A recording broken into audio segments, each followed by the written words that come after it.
Undergraduate teaching is fantastically interesting, and Brown is a place where everybody, people who want to be doctors, will take courses with you and with me. I don't think I would have written the books that I've written elsewhere. Kafka defined it. He says, art is the axe that chops through our frozen sea.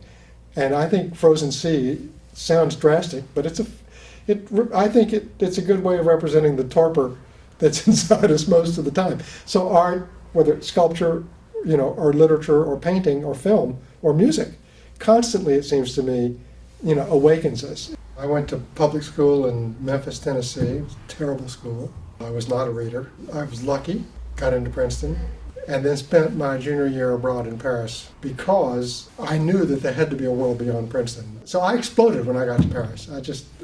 Life went crazy for me. And I discovered that I was a literature person, that I found my own voice in reading very intensely French poetry, French literature, French drama, fiction, going to the theater every week in Paris. I went crazy.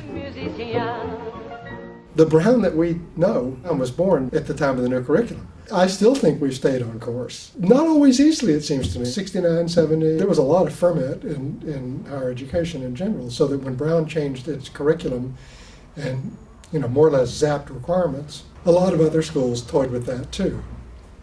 But unlike them, we never went back. We remain the kind of place with the legacy from the 60s and 70s. There's a perfect, we can call it a perfect confluence or a perfect storm. The technology is there for online instruction and dissemination of ideas.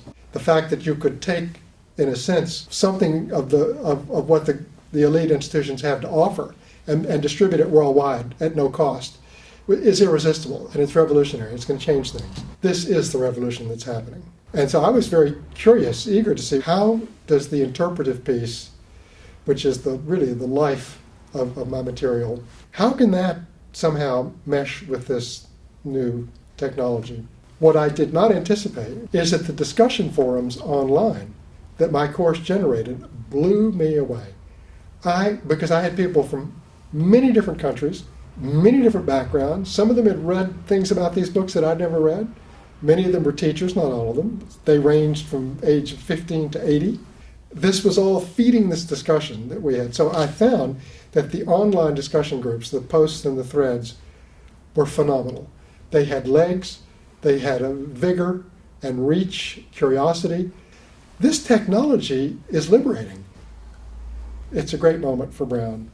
But, we have to stay good at what we do best. I believe we're a world-class college. What we do best is with our undergraduates. I think that we have a fabulous pick of them.